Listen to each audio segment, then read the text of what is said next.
tell you about a recital I had that changed everything. Changed the way I play, changed the way I teach. This was, I hate to admit this, but it was well over 20 years ago, close to 30 years ago. I had finished college. I was teaching, and I had been teaching for 7 or 8 years. And this was a recital for my students.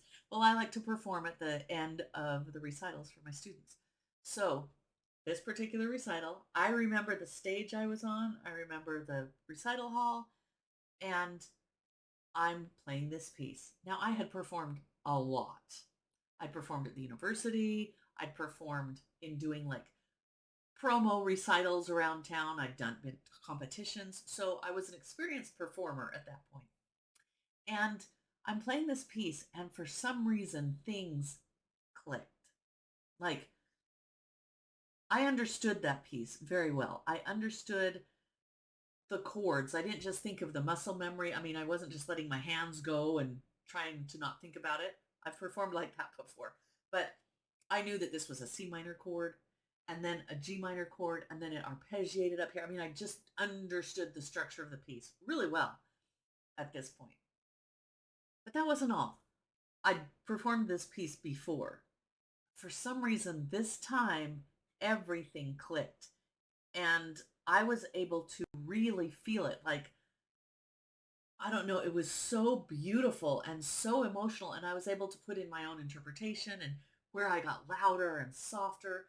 Um, it just all came together. You ever have one of those moments where you're just in the zone and it all comes together? Well, I was moved by this experience, by this performance of this piece. And at the end, as I played this last chord, I didn't know really what to do because I was crying. And I didn't want to stand up and look at the audience and they'd be like, what in the heck is wrong with you? I was a little hesitant to stand up and take a bow, but I heard the audience clapping. So I thought, okay, I'm probably far enough away. I remember thinking this, I'm far enough away, they might not notice. I stood up and took a bow. The audience was on their feet, and I looked out, and everyone that I could see in that flash of a moment also had tears in their eyes and was wiping the tears away from their face. Like, what happened?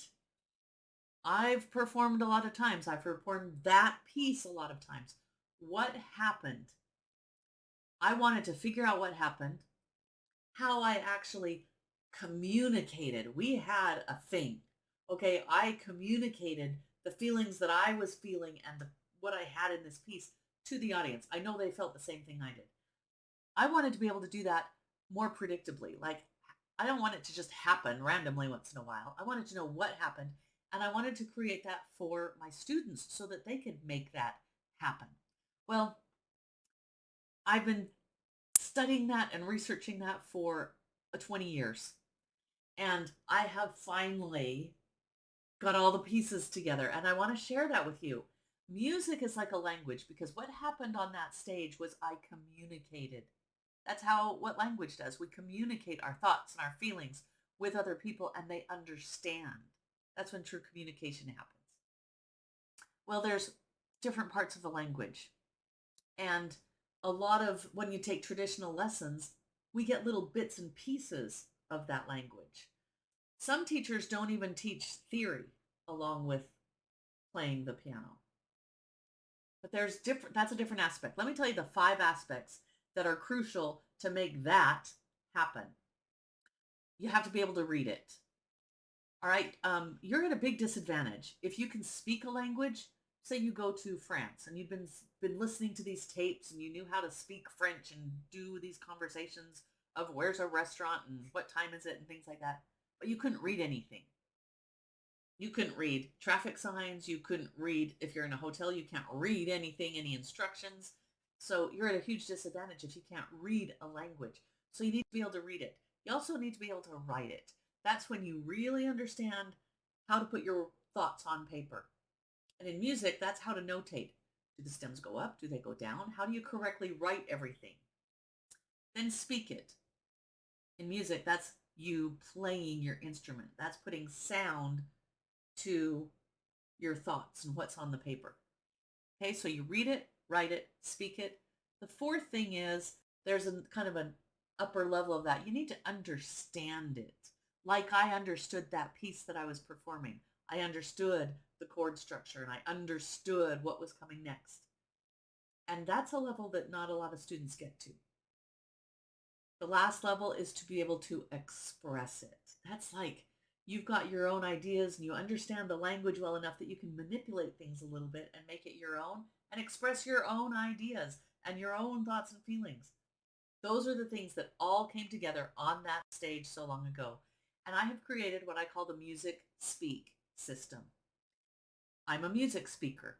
Just as if I learned Spanish, I'd be a Spanish speaker. When you learn how to speak music, you can really communicate it.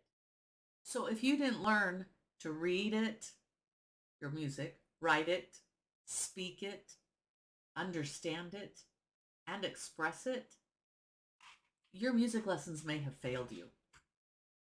And I would just ask you to please don't start traditional lessons in any kind of music instrument without learning more about the music speak method so that you can get those kinds of experiences every time.